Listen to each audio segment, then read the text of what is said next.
Hey, and welcome back to Game Talk. I'm your host, Damon, and beyond. Today I'm joined by Connor Hey guys. and Mike. Hello. And 2022 is over. This is our last episode of the year. Probably come out sometime around Christmas, I'd say. So happy holidays to everyone listening to this. And I thought just for the last episode of the year, we'd go over the year. Specifically our favorite games this year, how we felt about this year in relation to gaming. And I've got to say, I think this is one of the best years we've had in a long time.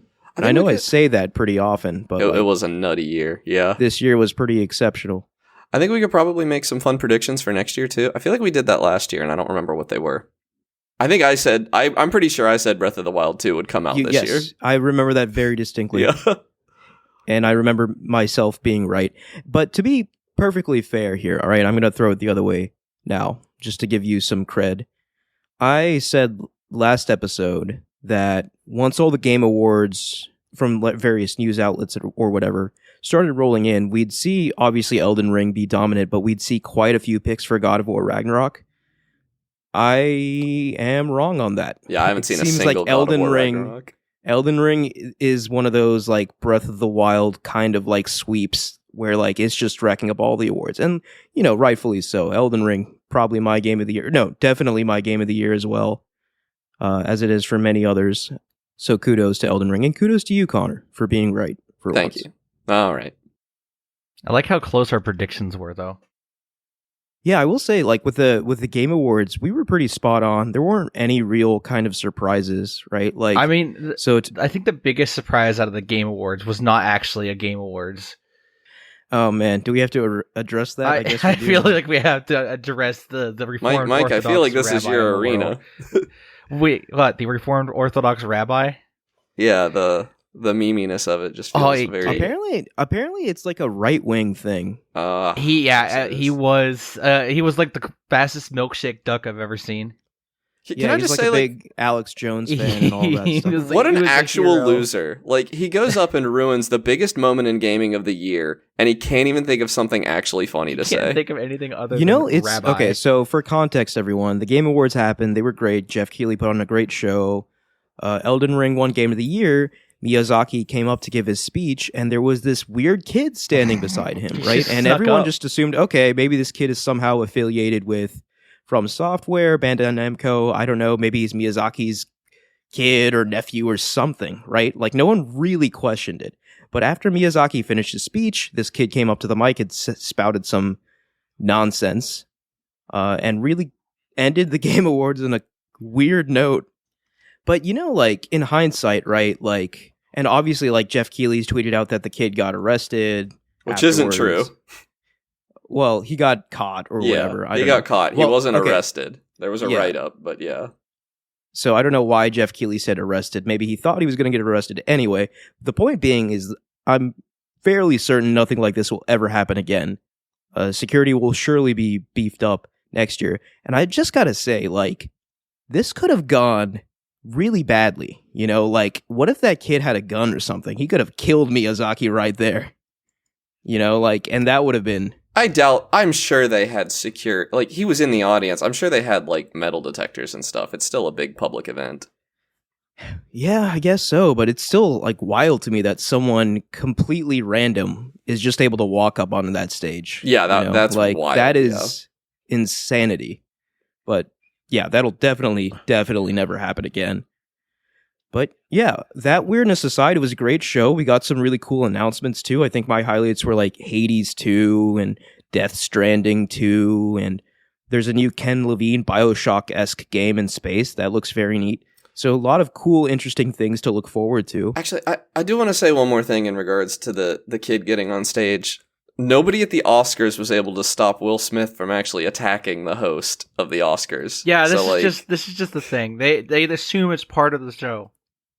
Okay, but Will Smith, right, walks up on stage and everyone's like, that's Will Smith, right? Like, we're not going to have to worry about Will Smith. But, like, this is just some rando kid that no one knew. Yeah, but he was in the audience. Like, he didn't sneak into the event. He was in the audience. He was in the audience, but, like, still, like... And it's not like, you know, nobody involved in these things is famous. It was one of those weird things where, like, when From Software employees like Miyazaki and his boys went up to accept the award. I'm sure they thought he was like some kid affiliated with the Game Awards. I'm sure the Game Awards people thought this was some kid affiliated with From, and it was just like he slipped under everyone's radar. It is embarrassing that it happened, but yeah, and it feels like, I don't know. I don't want to, like, there's always something, I feel like, that has to happen to make games look a little ridiculous, you know? Like, we can never just be normal. But, you know, I do want to give kudos to Jeff's show. Like, I feel like he's getting us there, and he's getting us into a respectable place, at least in terms of, like, industry standards. I agree. I mean, it's a better show than the Oscars. Not that the bar's high on that, but like, I think the viewership was higher than the Oscars this year as well. Wow. So that's awesome. He's doing well for himself. So it's just it's a more entertaining experience. I mean, obviously I care more about video games than movies, but I feel like the way he does huge announcements and stuff is really smart. And he has just improved, like, because he's been doing this for many years, and he's really improved at, like, pacing it out, right? Like, for sure. This one was a really good mix of, like, important awards and cool announcements, and they were paced such that, like, it didn't get old or stale. Granted, there were, like, kind of lulls in the show, but, like, overall it was a very strong show, I think. But that all being said, yeah, do you guys want to talk about your games of the year? Yeah. Yeah. Who wants to go first? I mean, I think I'll go first just because mine is the most boring answer, right? I don't know if I agree if it's it's the most obvious, certainly. The most obvious answer, right? Yeah. So my game of the year is Elden Ring, with God of War Ragnarok coming in a close second for me, but I have to give it to Elden Ring, right? So yeah, I mean, frankly, for me, like, I'm only not giving it to Elden Ring because I want to talk about something some people maybe haven't played. Like, that's fair, yeah. But I guess you could talk about Elden Ring with me then. Yeah, but like, Elden Ring's nuts. This game, right? So, like, we are approaching the end of the year, and it is the second highest selling game of the year, right behind Call of Duty Modern Warfare 2. How and close that is a it? Huge achievement. I don't know the numbers, only the placements. That might be hard to get, yeah. But yeah, like, this game sold like 15 million plus copies in its first year, right? We've got DLC coming, free updates coming, and probably paid expansions coming, I would guess, in 2023. If you, like, before Dark Souls came out in 2011, like, tried to predict that a game like it would ever... It's madness. Yeah. Like, it seemed so niche at the time. Absolutely, yeah. And like, even this game, right? Like, I guess it's just because of the open world nature of it. It managed to break into the mainstream because of that. But, like, make no mistake, this is still very much a Souls game, right? Yeah. But now, like, I don't know, man. Like, I feel like the floodgates are now open for From games, right? Like, Miyazaki, like, I wouldn't say he was a cult star, right? Because the Souls games were very popular. But now he's, like, in the same kind of... You talk about him in the same breath as people like Miyamoto and Kojima, right? Like, he's that level of stardom, like that level of an auteur in the games industry now. And it's because of Elden Ring. And I think it's so funny, right? Like, I read this interview. He's such a humble man, right? Like, someone asked him, like, why do you think this is the one that blew up? Why did Elden Ring go viral and really take the world by storm? And he said, I don't know. That's just, he was just like, I have no clue. I mean, he didn't know. Yeah. It is a little more beginner friendly, but not that much. So, like, it is more beginner friendly in the fact that it is so... It's so wide. It's so wide. It's so broad that, like, even if you run into that traditional, like, Souls wall, just go somewhere else and experience, like, hours and hours of, like, a carefully crafted, amazing world full of secrets, you know, like, and then come back when you're ready. It's just, and that's the biggest thing about Elden Ring to me. Like, the world in that game is just, it's a tier above Breath of the Wild to me, which is saying something, right? In terms of, like, seeing something, going to explore it, and having that open up so many avenues for you, right? Like, the world really is something that, like, the more you put into it, the more it gives you, and it just keeps giving and giving and giving and giving to the point where you question, like, how is this all in one game? It's just so it has massive. the potential to make Tears of the Kingdom look bad. Like, I don't think that that's how that's going to play out, but it, like, if Zelda doesn't really crank it up on the sequel, it makes, like, it improved on Breath of the Wild, which, like, felt impossible. Yeah. That felt impossible at the time, right? And that's what's so exciting, right? Like, the games industry always finds a way to one-up itself, right? And I've learned from experience never to quite count Zelda out, right? Oh, like, yeah. This is Zelda we're talking about. Granted, like, we could get another Skyward Sword type situation where it seems like maybe, like, a step backwards, but, like, I really think those days are behind us. I think, just wild guess, right? I think Tears of the Kingdom will evolve on Breath of the Wild while incorporating some fan favorite traditional Zelda elements and just be like the ultimate Zelda game. That's my prediction for that game. Yeah, but I agree. We shall see. Then again, right? Like, Zelda games are known for being, I guess, subversive across entries too. So we don't really know what this game is yet, actually. So I'm excited to find out. And I do hope, and I do think it is going to come out in 2023. Like, oh, I'm certain. Game, I would, yeah. This time is for real, right? Like, it's happening. And I also hope that a Switch successor comes out around the same time, but I'm not holding my breath. No, I'm not holding my breath either, because this is a weird take, but I was thinking about it the other day. A Switch successor, if it costs more, is, like, gonna be kind of competing with the Steam Deck. Like, in a way that they're not right now. And that'll be weird. Yeah, I don't know. Like, I could see a Switch successor hitting that 300 price point, right? Because, like, if we look at a Series S, right? A Series S is what? It's 300 as well, I believe? Yeah. A Switch, what I'm saying is a Switch successor cannot hit 400. Like, yeah, because once you hit 400, you're competing with the Steam Deck, and I just don't see it being favorable. My memory here is failing me, but if we look at historical Nintendo, I don't think they've ever releases, launched that high. Yeah. So they're always sort of on the lower end. So I'm not too worried about that. But I am excited about all the rumors swirling around this new Switch, like DLSS support and stuff like that. So yeah, we'll see about all that. I think it would be, like, an insane turn. Like, it feels like I was watching some stuff about the Portal RTX stuff going on recently. Yeah. And I think it would be, like, an insane Nintendo-esque turn to, like, release a path-traced only console or something. Like, it's all hardware. It can't even do rasterization. It's all path-traced. I don't know about that.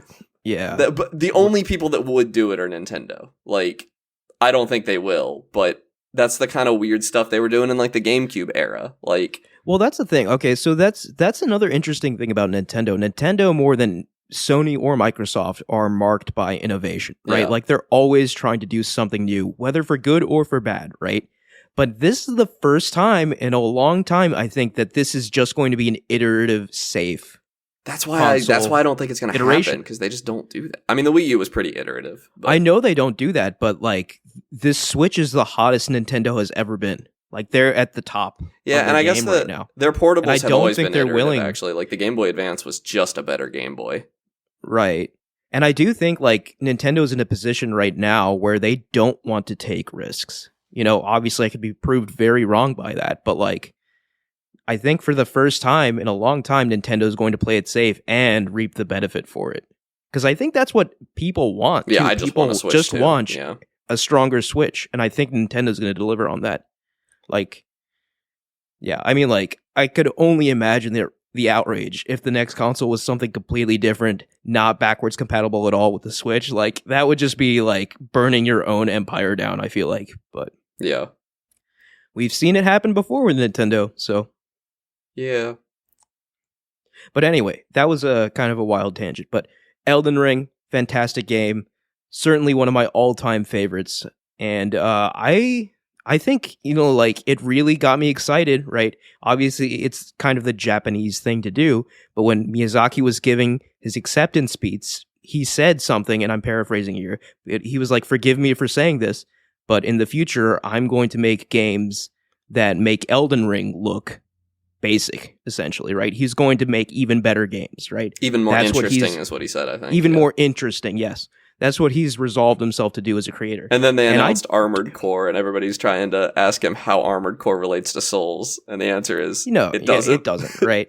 And Miyazaki is actually not directing that game. Oh, really? It is the director of Sekiro who is directing. Oh, that's going to slap. That's going to be so good. Yeah, so...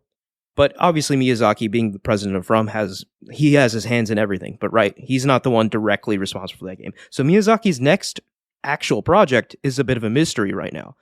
But, this being Miyazaki, like, I do not doubt him, right? Like, when he says he's going to surpass Elden Ring, I 100% believe it. Yeah, there's no doubt in my mind. I think that this is a man who's, like, creatively thriving right now, right? He's going to put out banger after banger, and I'm so excited and I'm thankful that we live in an era where we have someone like this pushing the games industry forward.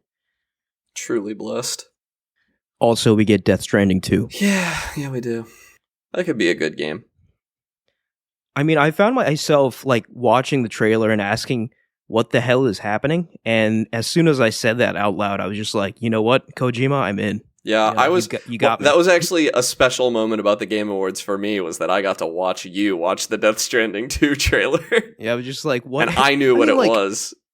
Yeah, but I realized it was Death Stranding very quickly, but like that did not help in my confusion, right? Like knowing what it is, you're still just like, what are you showing me, Kojima? What are you trying to tell me? I love this baby. Yeah, I'm not a big Kojima fan. I did love that Death Stranding 2 got a rewrite because he didn't want to predict another apocalypse. That was such a good joke. Yeah, that was an amazing joke. Classic Kojima. Yeah. But yeah, I think I've said my piece on Elden Ring, and I've said it multiple times on this show, so we don't need to belabor the point, but... Yeah. Yeah, Connor, I think you had a... I just want to talk Omori. Omori didn't come out this year. I think it came out last year. It came to Switch this year, so on a technicality, you have to give me this one. But... Sure. Omori is just really special. I actually re-watched most of the game. Jaden Animations played it on stream. And I genuinely cannot think of a worse game to play on stream. A game more susceptible to spoilers. And also, like, I would not want to feel those emotions in front of an audience. But... It's a very depressing game, right? Yeah, it's extremely depressing. While also, like... kind of hopeful. It's very hard to describe without getting into spoilers, but like, yes, some extremely dark things happen. It's like a psychological horror game in many ways, although like it's pretty light on like quote unquote scares, and it's more just like rough. Like this is going to come out after Christmas, so I was thinking about getting this game for somebody for Christmas. It was in my cart, and I was just like, is that a good idea? And I did it anyway because I just think I feel like for a game like this, you have to take like the player into account. Like, is this person going to be able to appreciate and handle a game like this? I don't think, in retrospect, I don't think it's so bad that there are people that aren't going to be able to handle it. I don't think. But it is like enough that like, yeah, I don't see myself playing it a second time. Like, I mean, are there any content warnings you want to throw out for anyone? There's in this game? one animal abuse scene, but it's missable and like kind of skippable, even if you find yourself in it. So like Jaden Animations did not get it. So other than that, not really. I mean, yeah, nothing. I mean, they're on the game page. If I'm missing any, there are some. Yeah, it's a wild game. It also like it plays like an Earthbound game, which appeals to a lot of people as an RPG. It has a really cool like element system where like sad beats happy, happy beats angry, angry beats sad, and you can like change the emotions of your party members to basically change their current element to do stuff like that.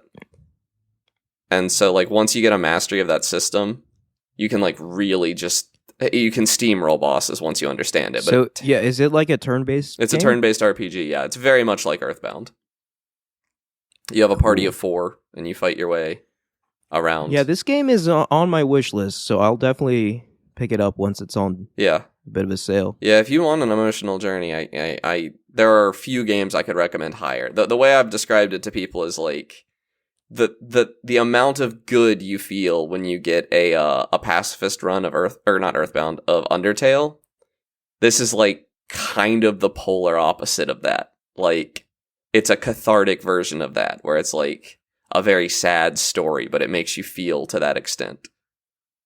Yeah. And on a second viewing, like watching Jaden play it, it didn't feel as sad to me. It felt much more hopeful on a second viewing. So there's that. It's not all bad. It also depends. The game has multiple routes. Some of them are just extremely dark and sad but you won't fall into those accidentally, probably. You kind of know what and you're those doing. aren't kind of like the true path through the game or whatever. Yeah, the true path is definitely the one that has a semi-happy ending. Yeah. So I can't recommend it highly enough. Definitely my favorite game I played this year. The one Elden Ring is up there. But this is the one that I'll talk to people about for years to come. And I don't see myself doing that with Elden Ring in the same way. Really? Yeah, I mean, it'll come up when Souls-like games and stuff and big open world games come up, but I get what you mean. I guess in my mind, Elden Ring kind of occupies the same space as Breath of the Wild now, where it's just going to be like that one game that I agree. People will look back on as like a foundational game. Yeah, I agree with that, but I think Omori affected me more personally than either of those games did, so Omori gets the win from me. Omori would have beat Breath of the Wild for me too. Oh, you weren't brought to tears by Radahn's tragic backstory? No, I liked it. I don't even but know. Does he have a tragic backstory? Radahn? He's kind of like riddled with rot and wandering. Yeah, the desert, so I kind of assumed he did. He ate all of his soldiers because he lost his mind. Ah, yeah, and yeah, that's the other thing. Like, I always go back after I play a Souls game and like watch lore explanations. Vati, I haven't done that. I haven't done that with Elden Ring yet. I haven't either. I haven't really felt an urge to. I kind of understood what was going on most of the time. I felt pretty satisfied. It wasn't as obscure as the previous games. Yeah, so. I kind of understood what was going on enough that, like, I don't really want Vati to break my headcanon. Right. And plus, like, all these YouTubers like Vati, like, they're largely just, like, very solid interpretations, right? Like, the story is designed to be taken multiple ways, so if you have your own interpretation, I feel like that's the way. Radahn is a pretty tragic story, but he did learn gravity magic so that he could still ride his favorite horse, and that's not sad. Yeah. And he didn't eat the horse, so I probably would have eaten the horse before the people, but he clearly liked the horse more. But anyways, Omori, yeah, Omori, it's on Game Pass still if anybody wants it.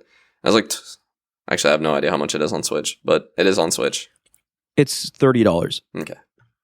And it's probably like a perfectly good experience on Switch. This is not the kind of game that's needs good graphics or anything. It's right, yeah. It's going to be great wherever you play it. How about you, Mike? What was your favorite game of the year? One of my favorite games of the year, I want to say Total War Warhammer 3. Because, I mean, it did come out this year. I didn't play a lot of games that actually came out this year. Okay, so before we get into that, are there any games that came out this year that you want to label your game of the year? I want to say Played Up, actually. That's a good pick. Played Up was good. Played Up perhaps was the most fun I've had playing a game all year. Not giving it to Dwarf Fortress Premium? I could have, but like, is Dwarf Fortress Premium really fun? Yes, I think it's extremely fun. I've been playing extremely a lot of it. fun, but it's a fun that's not for everybody. That's true. Dwarf Fortress is a very niche game, so like Played Up is accessible to the masses. It's the people's game. Anybody can pick up Played Up and have a good time playing it. And you're a champion of the people. Yeah, I love the people. I play only popular games. Never play really niche games that no one's ever heard of. Yeah. No, Played Up, like, I still need to play Played Up. Like, I've watched a lot of Played Up on Twitch. I've watched so much of it, I don't even yet to feel the urge to play it anymore. I feel like if we got a group of people together to play Played Up, that'd be very fun, I think we played 3 people in person at Extra Life. Mm. And it was chaotic and fun. Yeah, that sounds fun. Yeah, that sounds like a good time. You should probably like- talk about what Plate Up is for the audience that doesn't know. Plate Up is a cooking roguelike. Is that the best term so for it? Yeah. it's not just cooking, but you also have to serve your food and kind of manage your restaurant. It's restaurant roguelike. It's similar to Yeah, Overcooked, you can, but you have to do like the actual serving as well. Yeah. Yeah, it's like Overcooked if it had like way more mechanics, I feel like. Fewer It's like cooking Overcooked- mechanics and more restaurant mechanics. Restaurant mechanics, right? Like, because it's roguelike in the sense that you get money to upgrade things in your restaurant and stuff like that between services, right? Yeah. Like you will slowly upgrade your restaurant over the course of the game, and it gets harder and harder as you get through the run until eventually you finish your 15 days and enter overtime runs. I think I've completed a grand total of like 1 or 2 runs in Overcooked. Or not Overcooked, Plate Up. Plate Up. long Is week. that? I mean, how many runs have you attempted? Probably like 20 or 30. Okay, so it's a pretty tough game. It's a tough game. The game will regularly screw you over with RNG. There are situations where the game can make itself unwinnable.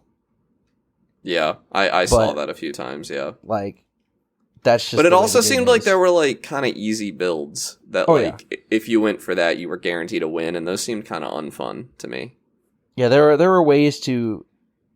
But isn't that like a staple of roguelikes, though? There's always a couple builds in every game that just kind of annihilate the game. Yeah, but you shouldn't be able to get it every time. And Plate Up kind of, like, I felt like NL was getting it every time or every other time. If you use certain seeds, yeah, you can kind of game the game.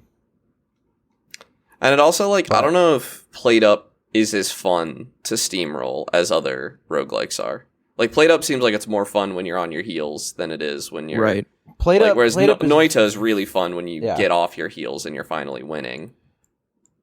Plate Up is very chaotic, and that's kind of what I love about it, is how everything can suddenly just go off the rails at the slightest provocation. I like that it has some really fun Twitch integration. Oh yeah, the Twitch integration is a lot of fun. This was like a year for excellent Twitch integration. I want to shout that out because like between Plate Up and like Cult of the Lamb, mainly those two, I guess, but they were like so good that they like make every other Twitch integration I've seen look bad. They just kind of nailed it. What was the integration? It just named your the restaurant goers after your viewers, and I think they got to choose what that's pretty cool. that patron ordered. Yeah. And that's like it's simple, but it's like Not plenty. even that, like the Twitch, you could poll your Twitch viewers Yeah. for say like what you should choose. See, that's great too. And for anybody else, in Cult of the Lamb, your followers could be pulled from Twitch chat, and your chat would actually get to customize what they looked like and everything, and they would have that name. And I think that's super, especially for small streamers. That's I think neat. that's so cool. Twitch integration is probably one of the better ideas that devs have had. Yeah, Yeah, it's an interesting idea because it's like it's only a feature that I feel like it's only a feature that's really going to be used when the game comes out, right? Like as the numbers dwindle, as you know, like all games eventually get moved into the background, right? Like I feel like those features just aren't going to be used. maybe. I mean, streamers come back and revisit stuff. What I have to say is like, I don't know that it's extremely hard to do Twitch integration, like on the level, like at least not on the level of Plate Up, maybe where you have like a character editor and everything that you have to do for. I know the way PlateUps works is that it's a third party application technically. That runs in the background, yeah. It directly interfaces with Stream. Some have an implementation that works in the game. Like Vermintide I was going to say, has so one. how does that like work? Like when you boot up the game, does it ask you to link your Twitch account? Yeah, or Twitch something? has an API that you can integrate in your game. That's neat. Yeah, it's cool. I've never done it, but if it's anything like integrating the Steam API, it's really not terribly difficult. So, and I assume it's very similar. They purpose built it for integrating games into it, so it shouldn't be that hard. Yeah, is this a relatively new feature? Because I feel like we should probably see a lot more of it. It's been around for at least like 5 years, I think, but it's Okay. getting popular now. I was going to say games do take a while to make, right? But Yeah, especially now that we have a couple good examples. I don't like you think we've said, ever Cult of seen the a Lamb and AAA game Played do Up. it, unless I'm wrong, Mike. Would you consider Vermintide 2 a AAA game? It sounds more AA to me, but I didn't know about it. So Yeah, it does have Twitch integration, and it's actually a fairly solid Twitch integration setup. that's probably the biggest one. Yeah, and I But love there's it. Like, others. yeah.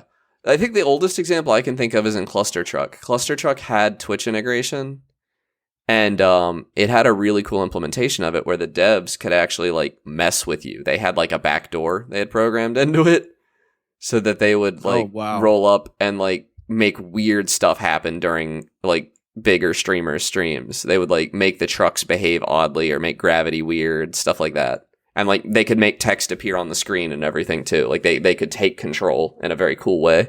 Yeah, they had a lot of creative uses for Twitch integration. I feel like that's like the popular kind of like sci-fi trope come to life, where like you're playing a video game and like someone directly takes control of it. Like that kind of thing usually isn't possible, but like it sounds like that this is basically just that. No, and it was like nobody knew about it in until it happened in Cluster Truck. It was sick. Oh yeah, That's neat. It was like a huge surprise. Yeah. because they don't. So Mike, you got it. Sorry, go ahead. Oh, go ahead. I was just gonna say if you had anything else. No, I don't have anything more about Played Up. We kind of derailed that into a Twitch integration talk. We kind of derailed all three. Yeah. It's been an episode of that. But I think like we kind of informally did this previously, like previous years. But I do want to kind of maybe make it a little more formal. Let's go through 3 additional games, but let's make it the game of the year that did not come out this year that you played this year. And for me, that's got to be Outer Wilds. Yeah. Outer Wilds. I guess if you're being technical, right, it did release on PS5 and Xbox Series X this year. It more got a next-gen update this year, is what I would call it. Yeah. I mean, for PS5, that means releasing an actual PS5 SKU because PlayStation's stupid and doesn't do the smart delivery that Xbox does. Yeah. But yeah, I mean, like we talked about it at length a few episodes ago, and we got into spoilers as well. If you're interested, go back and listen to that. But like, what a game! You know, like it was. It very much lived up to the hype you have been giving it, Connor. Yes. And it made me feel things I didn't know I wanted to feel. Very existential feelings. And I'm still not quite done with it, right? I still have to play Echoes of the Eye, so I'm excited to revisit it. But like, in a year for me where like Elden Ring was, it showed me what exploration can be in a video game, right? Outer Wilds did the exact same thing, but in a completely different way, right? So like, both of like, I guess if we're looking at solely the mechanic of exploration, I played 2 games that were master classes on that mechanic, very close to each other. So I'm very, very grateful I got to experience Outer Wilds finally this year, and it is a singular experience. There's no other game that quite made me feel the way Outer Wilds made me feel. So definitely check it out if you haven't checked it out already. I don't know if you have anything to add to that, Connor, but we talked about Outer Wilds. Yeah, we've talked a lot of Outer Wilds. I just love it. It's my favorite game of all time.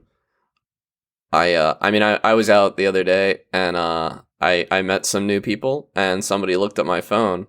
Well, they asked if my shirt was One Piece and I said yes it is.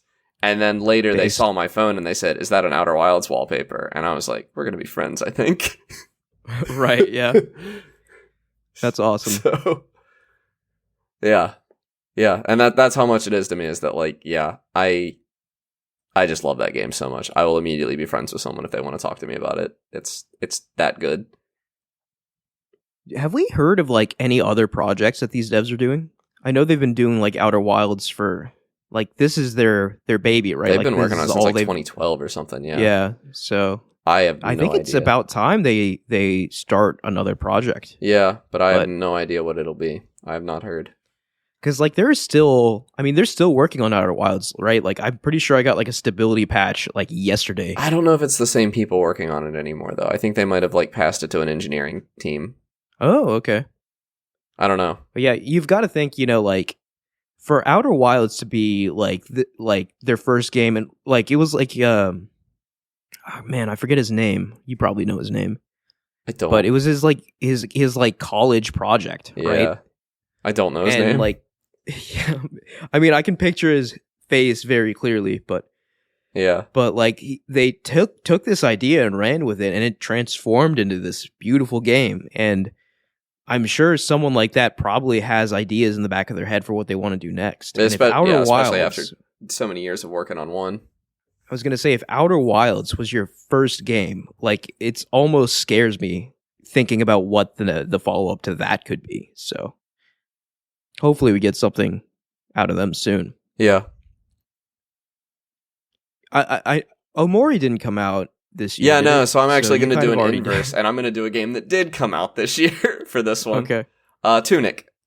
Tunic, actually, like, if we're looking at just games that came out this year, I don't think Tunic beats Elden Ring for me, necessarily. But it's so close. It actually, like, calls on some of the Outer Wilds stuff that I love so much. And, you know, that'll do it. Yeah. Tunic, have you started it yet, Ahmed? Not quite yet. Okay. It's on my console, and I see the icon. It's so good.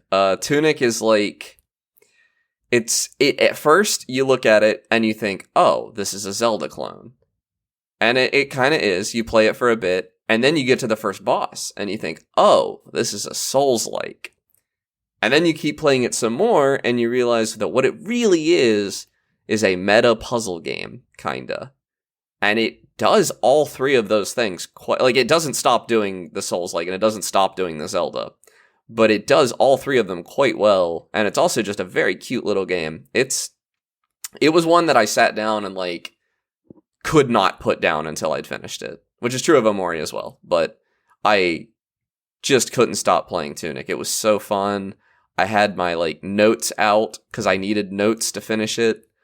And like, the last, like, maybe hour of me playing this game, maybe longer than that, was me, like, going through my notes, jotting things down, and, like, making connections from things I'd already seen, and, like, not even really playing the game, but it was part of the game.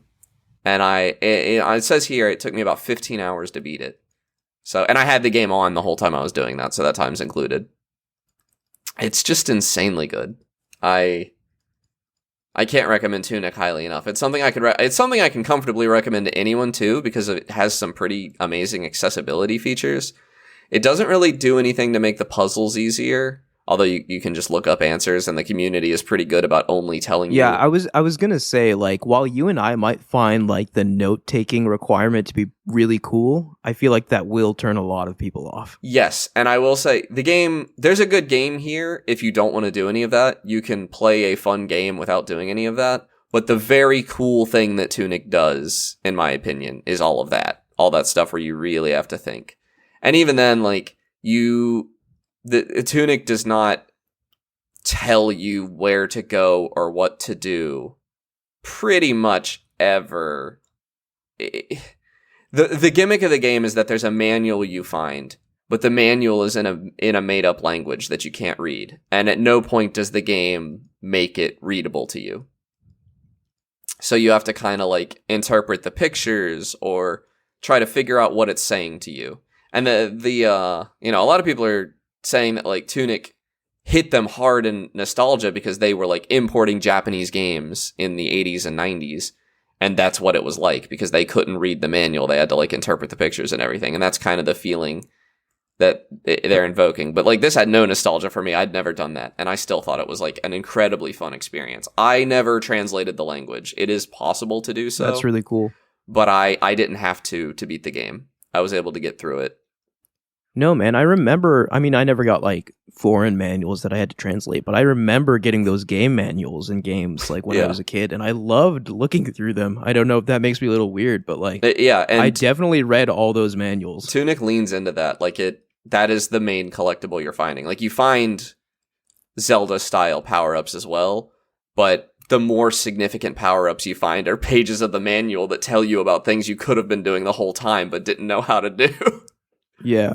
And I just love that. I love the discovery aspect of it, just like Outer Wilds, where, like, a lot of the game is about discovery. Tunic is not all discovery, though. Tunic also has, like, actual power-ups and stuff, so it's kind of a halfway between those things. Man, like, I gotta play this game. You're telling me it's a Zelda / Dark Souls / Outer Wilds. Outer Yeah. Wilds. I think you'll really Elder like Wilds. it, yeah. It does, and it doesn't necessarily do any of those things quite as well as where it's, it's the source material, but it does them all quite well. Yeah. Very competently, and the combination is just killer. It's so good. I think you'll really like the combat. I did. But if you're just somebody that wants to solve puzzles and play as a cute fox and stuff, you can almost maybe completely turn off damage. Like, it has, like, accessibility suite stuff for that. You can tinker as much as you need to. Nice. And, I think if you're somebody who can do the combat and likes that sort of thing, you'd be doing yourself a disservice. But, like, there's a lot to enjoy here without the combat, for sure. I would say that it's kind of a smaller part of the game for me, even though I liked it a lot. I would definitely recommend, if Souls-like combat is scaring you off, just turn it off. You don't need it to enjoy the game. And it's just incredible. And it's so cute. Everything in it is so cute. Yeah, Tunic is, like, very near the top of my short list of games that I'm going to play soon. So Yeah. expect in a few episodes, I'm going to be talking about Tunic. You're just going to have a legendary few months between God of War Ragnarok and Outer Wilds and Tunic, and if you can fit in Omori too. It happens in bursts, man. It always happens in bursts. There are months where I'm, like, not really doing anything, and then there are months where I have, like, transformative gaming experience. That's how it was for me, though, because it went, like, Elden Ring, Tunic, Omori earlier this year. So, yeah. And that was pretty insane, too. Yeah. Going straight from Elden Ring to Tunic was incredible, because they're both, because Tunic is also kind of a big open world, but it's open world in the way that, like, an older Zelda game is open world. Right. And I love that style of open world. Yeah. I think that's all I got to say. It's very good, though. Highly recommend. It's also on Game Pass. I think it's still there. And I think it just got ported to Switch. I'm not sure. It's on everything, I believe, now. Okay. It's on PC, Switch, PlayStation, Xbox, so. Mike. Now, I don't want to hijack anything, but I do remember earlier this year you talking about Disco Elysium. I have not played it since. Oh, okay. I haven't gotten around to it yet either. I mean, I did see, like, the lawsuit thing, and I'm like, I might avoid this game until I know what's going on for a little bit. Yeah, okay. So that's a whole can of worms. At the end of the day, it just makes me sad because Zaum, the studio that created Disco Elysium, even if it's around at the end of all this, will not be the same. So, like, Disco Elysium might be like a lightning in a bottle. It might be thing. Let me just say, I'm sorry to hijack this, but I have to get this out there.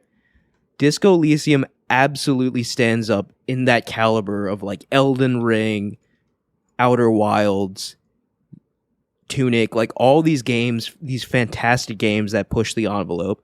Disco Elysium is absolutely in that tier, so take that as an endorsement and definitely check it out if you haven't. Yeah, it's a game that I have not played, unfortunately. A game that I played this year that didn't come out this year, but I really liked. It's kind of a toss. I could talk about both Project Wingman and Ace Combat 7 at the same time because they're the very same similar game. games. They're very similar games, but this was my, like, year of Ace Combat games, which I don't know why I hadn't done that before. Yeah, you were I forgot about that. You were, like, really into that for a few months there. I was in it. Oh yeah, I remember that phase. Yeah, I wasn't sure it was this year, honestly. This year's been a blur. Dude, honestly, like, after watching Top Gun Maverick, like, I wanted to play. It was either play Ace Combat or, like, join the Navy. Like, that's how like hype that movie got me. Like, man. Yeah, it was a very good movie. But yeah, Ace Combat and everything kind of marked started my year off strong. I don't know. Like, everyone else was playing, like, Elden Ring, and I'm sitting over here playing a game about flying jets at high speeds. Yeah, it brought some much needed variety to the show, for sure. Oh yeah, everyone else is talking about Elden Ring, and meanwhile, like, yeah, I played this jet game for 14 hours today. So okay, I'm gonna press you a little bit. You have to pick one. Overall quality 7. Ace Combat 7. Okay. That makes sense. Project I mean, Wingman's good, but it's more in the style. They're both the same. They're a sequel to the same game, really. Is what they are. Ace Combat's got the like established Oh, yeah. everything though, so yeah, that makes sense that it went. Yeah, they're literally continuations of the same games. Yeah, The same single game. With increasingly escalating anime-esque plots. Oh yeah, it's part of the fun though. I don't know what it is, but like with jet fighter content, but Top Gun Maverick was basically an anime too, and no one can convince me otherwise. That's just jet fighters, man. There's this romanticization of fighter jets, where it's literally just anime in the skies, Yeah. and I really do love it. But I said all I could say about Ace Combat 7 and Project Wingman earlier this year. The soundtrack's and I good, know- game's fun. Dude, I know like you shouted out the soundtrack so hard, but I didn't fully understand until I downloaded the game and I hovered over the icon and I just got blasted by like the most epic track I've ever Oh heard. yeah, the soundtracks Oh. are absolutely nuts. Like it is basically just plain anime. It's fantastic. Fantastic It's a game. good year for Would music recommend playing games. it. It's always been. Yeah. Dude, that's what I'm saying. Like, man, I said this hot take before. Games just keep getting better and better. No, I mean, because Like- next year's already like if half of the games announced for next year are as good as we think they're gonna be, like next year's also gonna be nuts. Yeah, next year's yeah. like the train isn't stopping No. in 2022. Like we're getting Tears of the Kingdom, we're getting Starfield, we're getting what else? What are we? Spider-Man 2? Kerbal Space Program 2, like Oh no. not a major release, but that's a huge game for a lot of people. Like Hades 2? Hey, Hades was that 2 next is next year? year? I think it's so, yeah, right? because it's Maybe? early access. Yeah, that will be out.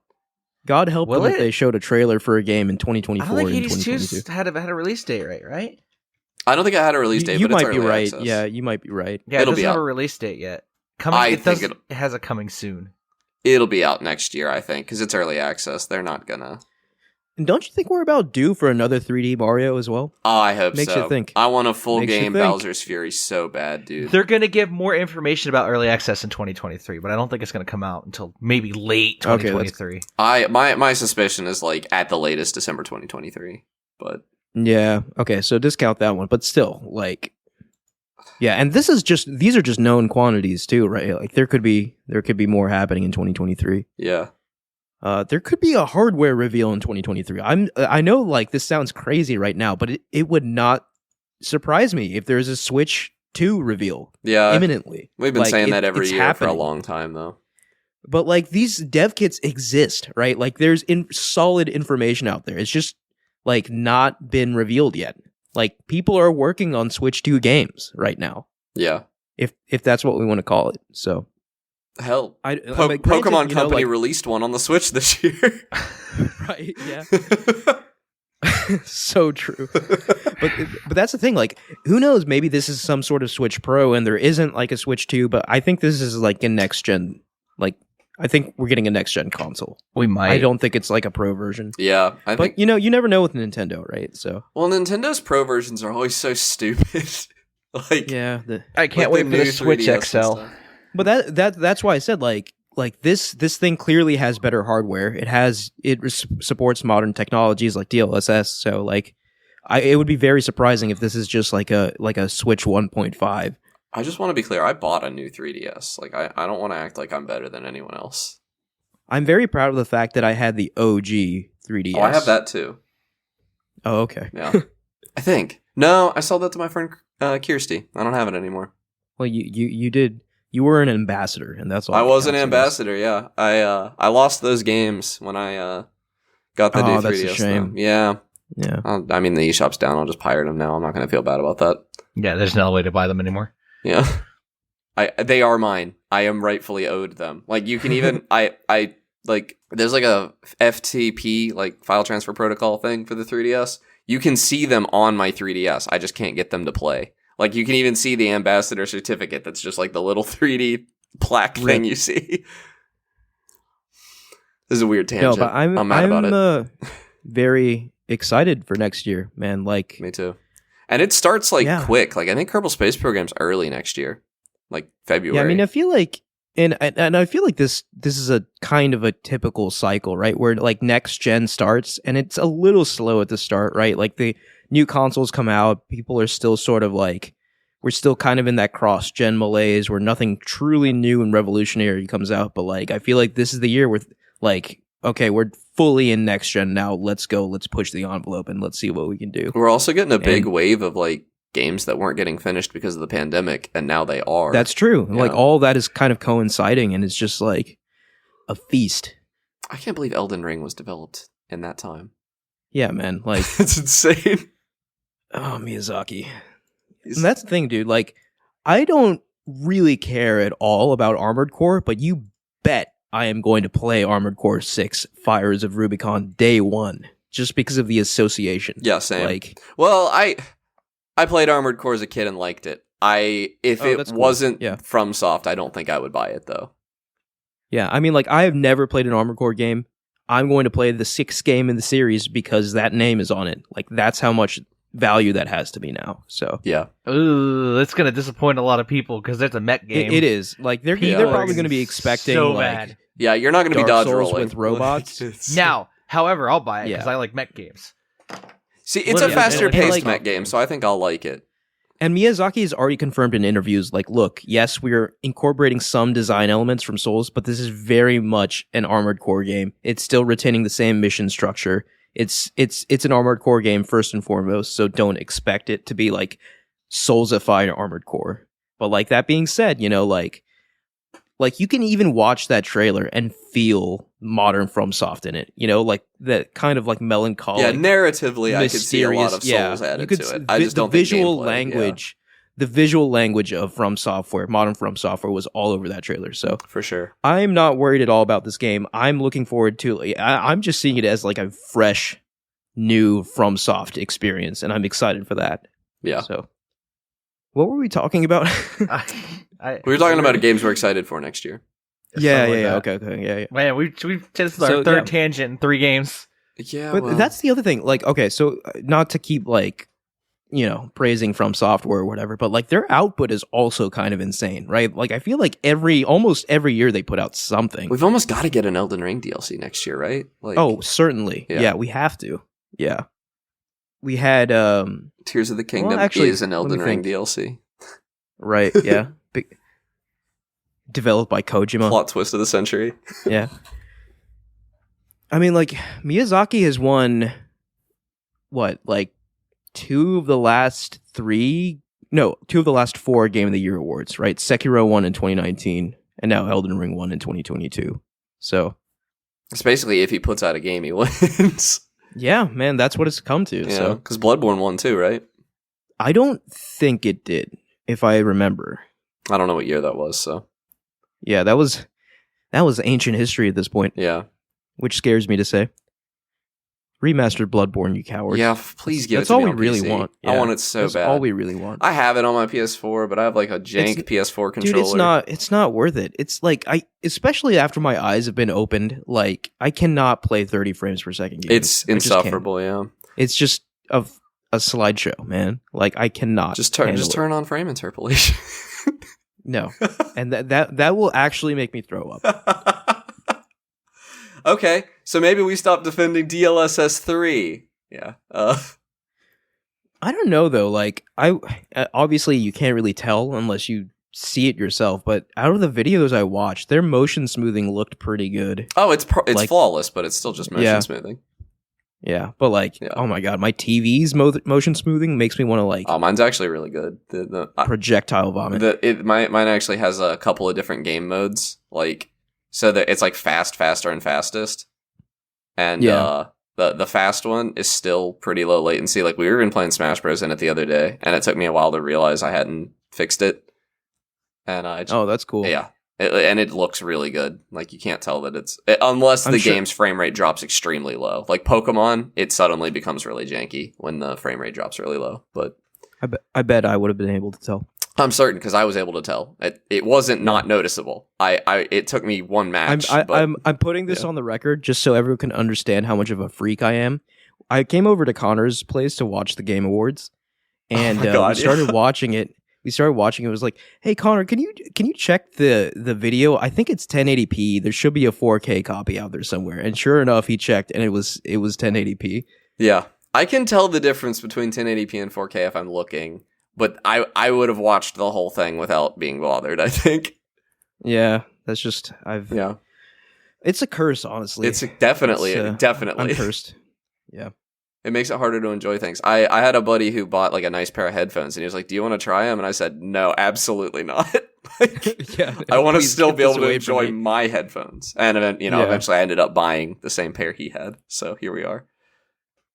All right. Anyways, 2023 looking awesome. Do we want to get into what we've been playing? Yeah, sure. I guess. Yeah. I'll kick us off. Because I'm gonna be pretty brief. Sea of Thieves put out another update that fixed a lot of problems. Another update. Yeah, a lot of issues. Talked about season. Yeah.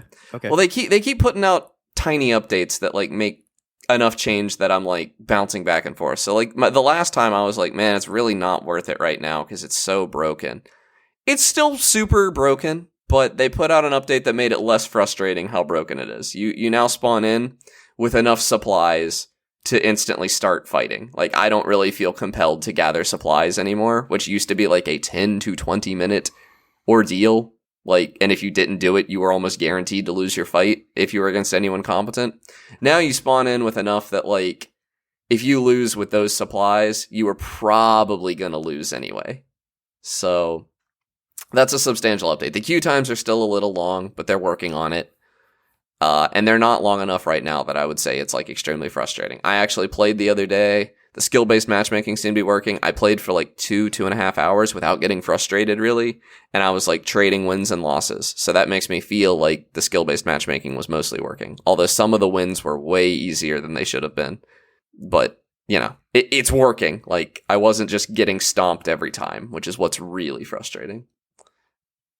And, they also fixed, there was a hot mic issue, and they fixed that where my push to talk works in the PvP now. That was broken, and I couldn't talk to people, and the game definitely becomes more frustrating when you can't talk to people, because it has a mostly nice community. Like, I was in like a 45-minute battle with somebody the other day, and at the end of it, I ended up winning, and we both were like swimming towards each other, and we were like, dude, that's the best fight I've had all night, and we like talked for a little bit. They when you lose, they merge you to a different server, so we only got to talk for a few seconds, but it was like super wholesome. And it's cool. Yeah, good the community, right now. Like the multiplayer aspect of Sea of Thieves is definitely. I feel like I just need to get probably with you and play that game. Yeah, I think we'd have some fun. I don't know if like if you hop in, I don't even know if we'll do the new PvP stuff the whole time, because like Sea of Thieves is still at its best when you're just sailing around getting into stuff. But I'm enjoying the PvP right now too. But like the weird antics you can get into in the sandbox are still like the best part of the game. Like, tucking aboard someone's ship and them not even knowing you're there is hilarious, and just stealing stuff off of other people's ships without ever fighting them. Yeah. That's still where it shines, I think. But I have a lot of PvP grind to go. I'm level 22 and I need to get to 100. Oh man. Yeah, it's going to be a long road to hoe. You got anything else? No, that's it. It's better than it was last time I talked about it. Mike? All right, so I was going to talk about some other games that I've been playing and picked up, or whatever. I played at Extra Life, blah, blah, Dwarf Fortress, someone there. But yesterday I picked up Yakuza 0, and that's all I've been thinking about for the last 24 hours. Yeah. I tried to get into it. It had the Japanese game problem of having a kind of long start time. Oh yeah, there's a lot of cutscenes, but once you get into that combat, it's just so much fun. Really? Yeah, I played it for a solid 2 or 3 hours, and I enjoyed it, and I meant to come back to it. I just got distracted. But I gotta give it the thing another about chance. Yakuza is just like the sheer preponderance of like nonsense you can do. Like there's so much in-depth side stuff. Like you could just like go karaoke singing. Yeah, and I go spent bowling and, like, 30 minutes at a claw game. That's go play some baseball. I literally went from like busting somebody's head into a urinal and drop kicking him out of a window to playing a claw game. And equally, both of those were just as fun. Like at no point was I bored. It's It's also the open world's it feels really small, but that makes it feel better. Yeah, I like a small open world. I think that was a trend for a little bit there. Deus Ex did it, and yeah, small hubs that you can still walk around in, and there's things to do. But like, it feels a lot better than the sprawling open world where it's like minutes of travel time between places. Where it's like drive to this place to start the mission, and then drive for 5 more minutes to like. Yeah. When the current area that I'm in, if I want to go from the karaoke bar to the erotic video area, it's like 5 seconds. It's like and you know that you do. I haven't yet. I've been meaning to explore that area and see what it means. Can't do that on Twitch. Yeah, though. I can't do that on Twitch. Yeah. So I saw it. I'm like, okay, I'm gonna have to see if this is like a weird activity for me to do or not. But I'm kind of scared to do it on Twitch. So honestly, Yakuza's like Japanese GTA with the absurdity turned up to like 25 from 10. And the story's that's really good. Like, I'm actually kind of invested in Kiryu as a character 3 hours in. Yeah, I believe that. I've been meaning to play them. I feel like, well, I don't feel bad. They were all on Game Pass at one point, but they were not on there long enough for anybody to reasonably finish them all. And because like each game takes like 20 plus hours to beat. And I didn't get very far into 0 before other stuff happened. Yeah, I'm 3 hours in. I think I might play 0 after this on stream. That's probably what I'm going to end up doing. Yeah, man, like Yakuza is probably near the top. No, I think it is at the top of series that I really want to break into.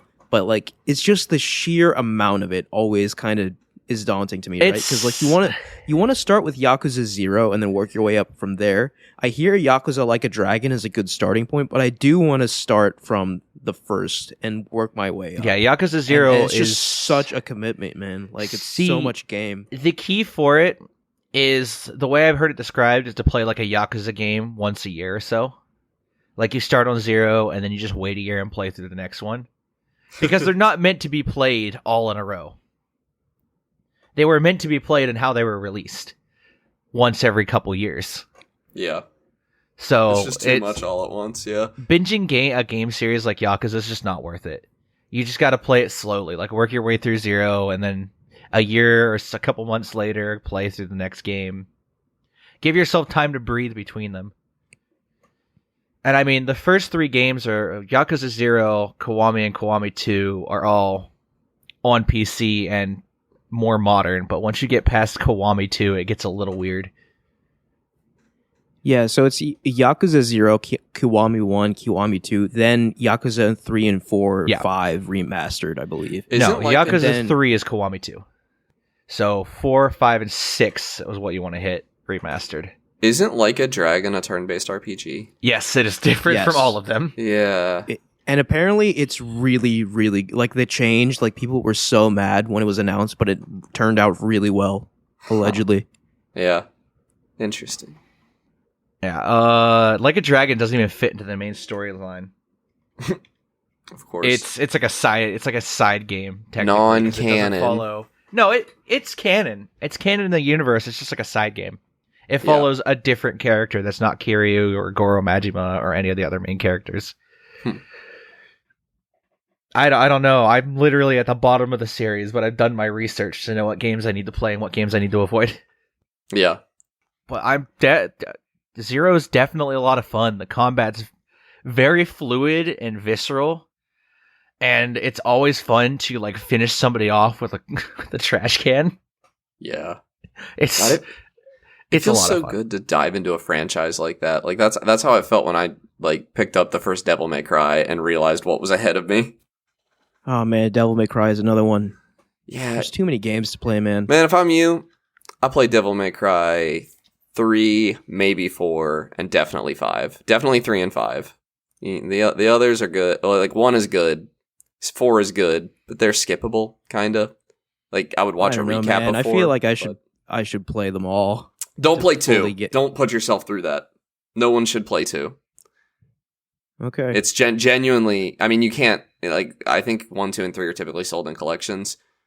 2 will make you not want to play the rest. Oh, I do have all of them via collections, so... 2 is so bad it'll make you not want to continue. 3 is so good you'll wonder how 2 happened. Like...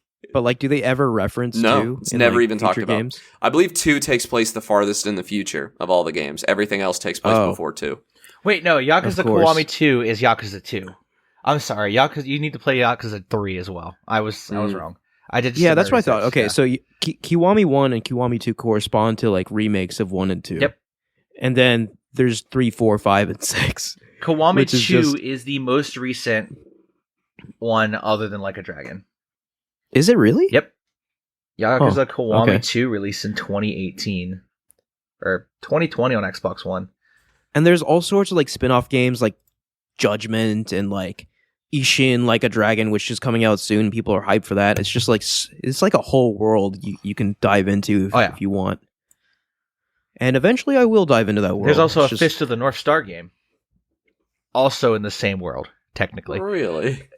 Yes, there are cameo appearances from main characters in the Yakuza games. Man, It is it's Yakuza. wild. Fist of the North Star Lost Paradise is considered a spin-off game of Yakuza, Okay. which doesn't make any sense, but I mean, I don't know if I agree with all that, but I don't know if I agree, but hey, it checks out. yeah, you do. They set it in the same universe. Yeah. Who am I to say? Yeah, I didn't make the game.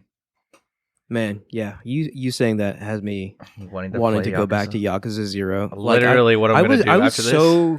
I was so early on. I feel like when I finally do get back to it, I'm just going to start over just so I can remember what I forgot. But like one of these days, I am going to fully dive through Yakuza 0. And I do hear that Yakuza 0 is like one of, if not the best game in the franchise too. Oh, yeah. So like it's very, very well regarded. I'm having a lot of fun. All right, I guess I will go next. So I am not quite finished with this game yet, but I still want to bring it up. I am playing Inscryption. Oh, So masterpiece. this is an incredible game. So Inscryption is on the surface, right? It is kind of like a demonic card game with pretty simple rules, right? Complexity gets added as you play, kind of naturally.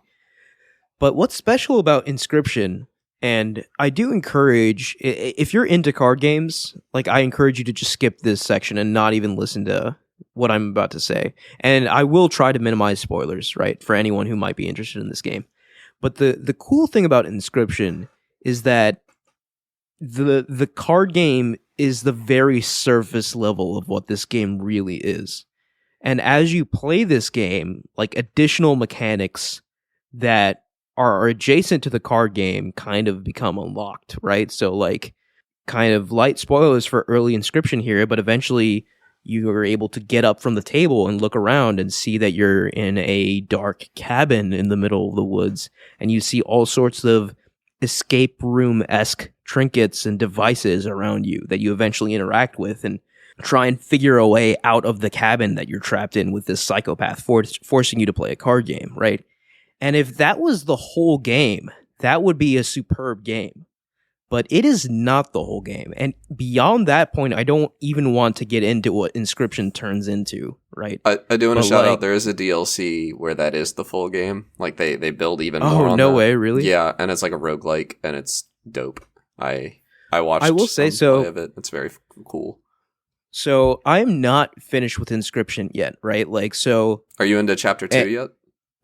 I think I'm in chapter 3 Okay. of Inscryption. I have no idea how many chapters there are, I'm not right? going to tell you. So what happens, right? Like, so you finish the first chunk of Inscryption, which is what I described, like the card game in the cabin. And then things change radically, and you play that chunk of the game, and then things change radically again, and I'm in that section of the game. And I apologize for the vagueness, but this really is one of those games where you really don't want this stuff spoiled for you. So it's great. I mean, like, it's the same core mechanics just keep sort of getting tweaked and evolved over time, and the card game stays fresh. And it's a pretty fun card game, man. Like, I would definitely play this IRL if there were like IRL cards. I think there are some things that you might not want to do IRL that are involved in the card game. Yeah, some things. Yeah. A few Yeah. mechanics you might have to tweak a little. I will say though, like, and granted, I'm not completely through the game, but that first section is the one that felt the strongest to me. Like, I like all of it so far a lot. Don't get me wrong. But, like, that first section in that cabin, just the atmosphere there and, like, the weirdness and kind of, like, the horror elements, it was so perfect, man. Like, there's a reason that's what the DLC replicates. Yeah. Right, yeah. Like, that was a really special kind of chunk of that game. And, like, what follows is fantastic, too, don't get me wrong. But, like, I just don't think it's quite lived up to the highs of how it starts. But Inscryption is a very special game. Highly recommend you check it out. Right? Like, and that's the thing, man. Like, as someone who's like still in it, right? Like, because of like the horror vibes of the first section, like, I don't know. I'm still kind of on the teetering edge of like, is this where the game goes full horror? Like, I still don't know if that's ever going to happen. Right? But like, it's cool because like that first section kind of just instilled this idea in my head, right? Like, and like there are, I guess, small spoiler ahead, right? There are sections where you watch like live video, FMV, right? Yeah, and I mean, some of those are kind of cringe, but intentionally so, right? Like they're designed that way. Yeah, but I thought they were good for what they were trying to do. Like some of those video clips, like they get me thinking, like, is this where the game like turns like horror, like full horror, like, because it flirts with that idea a few times, right? And I still don't know if that's going to happen, and I guess I'll find out the more I keep playing. But it's a fascinating game. I've never quite played a game like this before. So yeah, he has a couple other games like that, like very similar to Inscryption, but Inscryption's the one where he like the game is fun. The other ones were not fun to play, whereas Inscryption, like the card game, is actually like extremely fun, and that's the hook. What was the game before Inscryption? Pony Island, I think. Pony Island, that's what it was. And I have Pony Island. I've heard pretty good things about it. I couldn't get very far into it. The core gameplay of Pony Island is nothing short of completely uninteresting. Yeah. Well, I'm glad he, I guess, figured it out with Inscryption, right? Because the core gameplay is fantastic. The card game's very fun. And the elements surrounding the card game, that's where Inscryption really shines, I think. Like, yeah, I'm curious to see where things go, because definitely look stuff up once you finish the game, because there's stuff you've missed, almost certainly, and it's really cool. Yeah. Wow. Okay. There's a lot to that game. And there's I've already wandered in a couple places, and I guess maybe we can talk about it after the show. Are you playing it on you're playing it on PS5? I'm playing it on PC. Oh, you're playing it on PC. Okay. Yeah. See, there's some stuff in the game that I don't even know how they did it on console because it's so PC centric. I know what you mean. Yeah. I don't think you do, actually. Oh, maybe I don't. Yeah, maybe I don't. Yeah. So it's stuff I didn't see on my first playthrough. So yeah. What I will say is that there have been chunks of this game that I've played through where I've wondered what would happen if I made a different choice, and I'll explain after the episode. Maybe we could talk about it, but yeah, I'm very curious to see what changes across playthroughs, because I do want to play this again on PS5, just because like I find it so much fun. In fact, I have already started another playthrough on PS5 without having finished my current playthrough, which is just absurd. That's kind of silly, yeah. Yeah. You do get a chapter select at the end as well, so you can go back to like the different... Okay, yeah. I really just wanted to play in that cabin again. That's kind of the main reason. Casey's mod is like, it's a free DLC, I think. And that's all in the cabin. That's neat. Yeah. Because like the cabin section of the game had roguelike elements too. It was a roguelike game. Yeah, right? I felt a little hurt because I bought it as a roguelike. And then it turns into other things. Yeah, and I ended up loving those too, but I felt a little cheated because like I'm a roguelike guy. I was very excited for a roguelike. But this is one of those games where like I totally understand if there was any deception in the marketing. Like, oh yeah, they were right to do it. Yeah. Yeah. So like this is one of those games that you need to let surprise you and just let it take you where it wants to take you. So another game like Tunic and Outer Wilds in that way. Yeah. Yeah. So I don't want to, I apologize for the vagueness of that whole section, but like, again, it is a game that you need to play if you don't know anything about it. So, okay. And you don't even have to like card games. I don't like trading card games that much, although Oh, yeah. After I Inscryption, don't- I'm a little more into them than I was. But Yeah, I don't really play trading card games at all. Like, I played Yu-Gi-Oh when I was little. Like, I don't play Magic or anything like that. But I have some of the One Piece cards now. oh, nice. Yeah, I got some for my Yeah. birthday. Is that just like a collecting thing, or is there an actual game? There is a game, and it is wild. It is very strange. Yeah. Okay.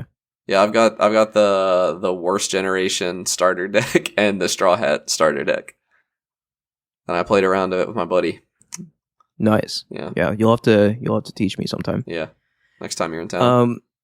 I will say, I'm gonna give a quick shout out, right? So I've also kind of been playing on and off the Witcher 3 Wild Hunt because they've the released a next next gen gen update, and so I can finally play that game in glorious 60 frames per second. They also added a ray tracing mode, but it's at 30, so I could care less. Woof. Yeah. But yeah, The Witcher 3, man, because they didn't just up the frame rate, they like redid a bunch of textures. It looks stunning, man. It looks like a PS5 game, and I'm having a very good time with it. I'm only like 2 or 3 hours in, very early on, but I'll get back to you in like 15 episodes when I finally beat that game Yeah. and give a comprehensive review. But very excited to play this game that a lot of people herald as like one of the all-time greats. Yeah. I've always been scared off of it because my buddy always tells me the combat sucks. What, Witcher? Yeah. No, it's fantastic. What do you mean? The combat, so here's the thing. The combat is good, but as someone who is so incredibly used to like Souls and like I think that's why he hates it. Yeah. God of War combat, it does not really play like that, right? So like I could see where that opinion comes from if you're used to those other like melee heavy combat games. But yeah, it does take some getting used to, but the combat is it's fine. I'll just put it there. Like, I don't think it's like incredible or anything, but I think it's fine. That's the kind of game that'll be very difficult to bounce between like glorious 4K high frame rate and like also like I think it's a great Steam Deck game. Wait, what? Witcher? Yeah. Oh, yeah. Very good. No, portable. like I feel like Witcher 3, there's just so much of it. You just need to play it however you can, right? Steam Deck when you can, PC when you can, you know, like just make progress because like otherwise you're never gonna get done with it. Yeah. But like I said, in several episodes, I'll get back to you on that one. Do either of you have anything else? Nah, that covers it for me. That's it. All right, I think that's gonna do it for us this week. Thank you all for listening. You can follow us at that podcast, Game Talk on Twitter, which I don't know, man. We might not be on Twitter much longer. Yeah, we Twitter might be. When are we making a Mastodon? Yeah, really. Yeah, might get on that after this episode. You reserve the name for sure. Yeah, just had to go blow it up, didn't you, Musk? Yeah. All right, where was I? Twitter. You can like, rate, and review us on any podcast service you use, including SoundCloud, Spotify, Apple Podcasts, etc. Click the link in the description of this podcast to join our Discord and talk to us there. Thank you, Connor and Mike. Yeah, see you guys next week. Well, see you guys next time we record. See you in 2023, and happy holidays.